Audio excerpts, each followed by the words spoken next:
Assalamualaikum warahmatullahi wabarakatuh. Salam sejahtera untuk kita semua, dan semoga kita semua selalu berada di dalam lindungan Allah Subhanahu wa Ta'ala. Amin amin ya rabbal alamin. Dan pada kesempatan kali ini saya akan berbagi atau share pada teman-teman semua bagaimana caranya kita membuat pupuk cair dari bahan organik yang sangat bermanfaat sekali untuk tanaman kita. Oke, langsung saja kita praktekkan bagaimana caranya. Oke teman-temanku semua, ini cara kita membuat pupuk organik cair dari bahan-bahan organik yang sangat murah dan sangat bermanfaat sekali untuk tanaman kita. Pertama, kita siapkan 2 butir telur seperti ini. Yang saya ambil ini adalah telur bebek, teman-teman.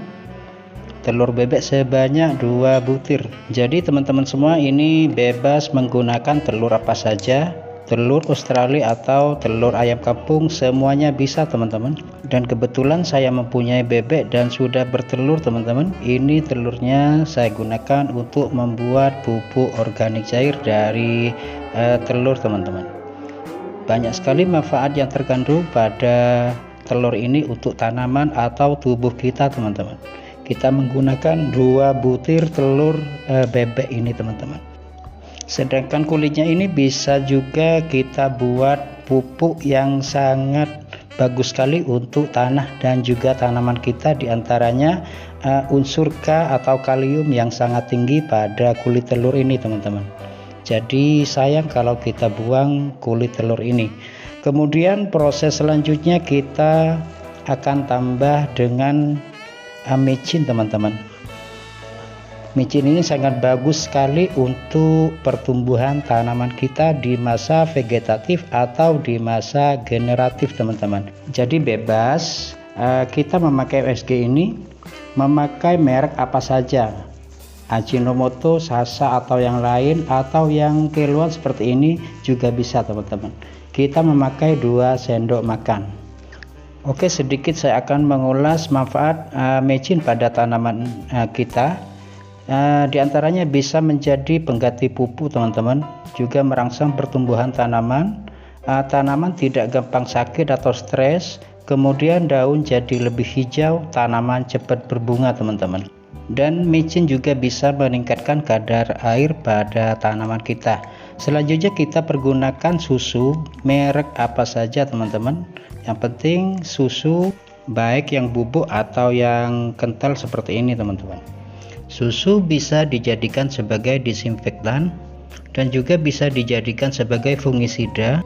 Susu juga bisa menghilangkan bintik hitam pada tanaman bunga mawar, juga bisa meningkatkan kesehatan tanah, dan juga sebagai pupuk tanaman, juga sebagai obat untuk busuk ujung bunga.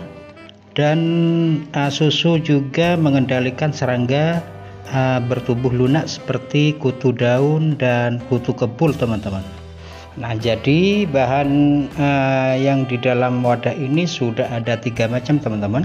Yang pertama ada 2 butir telur, micin, dan juga susu. Dan selanjutnya kita akan masukkan E4. E4 ini sebagai bioaktivator. Teman-teman juga bisa menggunakan M21 dan bisa juga menggunakan Yakult sebagai bioaktivatornya teman-teman, yang mengandung bakteri yang sangat baik untuk tanaman kita teman-teman.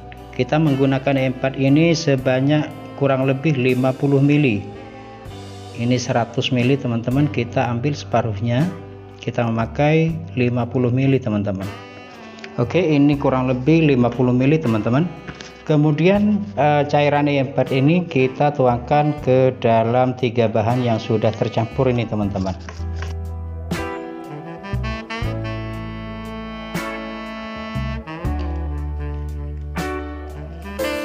Oke, bahan selanjutnya kita pergunakan molase teman-teman. Molase ini adalah sebagai makanan dari bakteri yang ada di 4 bahan yang sudah kita tuang ini teman-teman.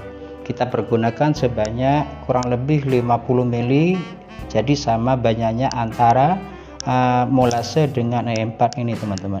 Kita pergunakan sebanyak 50 ml. Seperti kecap, kental sekali teman-teman, susah sekali untuk kita larutkan bersama bahan-bahan organik lainnya teman-teman. Dan jika teman-teman tidak mempunyai molase, kita bisa menggantinya dengan memakai gula merah atau gula pasir teman-teman. Fungsinya yaitu untuk makanan dari bakteri yang ada pada bahan-bahan yang sudah kita masukkan ini teman-teman.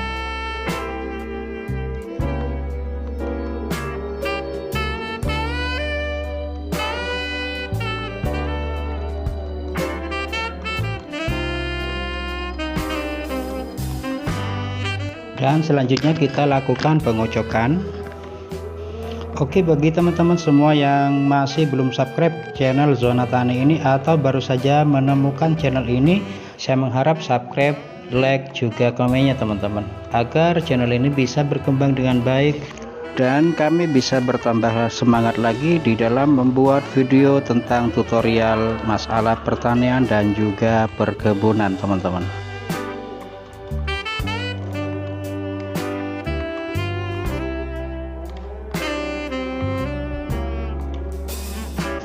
Oke, lanjut kembali teman-teman. Setelah pengadukan ini dirasa sudah cukup, selanjutnya kita akan mencampurkan satu bahan lagi, yaitu air kelapa kurang lebih sebanyak 1 liter teman-teman.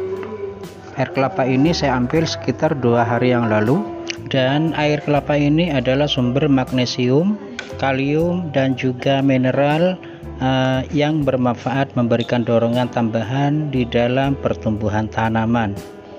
Air kelapa ini mengandung hormon sitokinin yang dapat memicu tanaman untuk membelah sel-sel menjadi tunas dan akar, sehingga menghasilkan pertumbuhan yang lebih lebat teman-teman. Oke, kembali lagi teman-teman. Setelah campuran tadi kita campur secara merata, kemudian campuran tadi kita masukkan ke dalam botol yang berisi 1,5 liter ini, dan kita campurkan bersama air kelapa yang sebanyak 1 liter ini teman-teman. Dan hasilnya akan seperti ini teman-teman. Akan ada ruang seperti ini.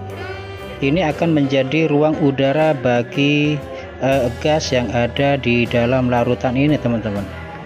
Kemudian larutan ini akan kita kocok kurang lebih selama 1 menit teman-teman, biar semua bahan yang ada di dalamnya bercampur secara homogen atau merata teman-teman, dan akan menghasilkan sebuah pupuk organik cair, yaitu perangsang bunga dan juga buah teman-teman.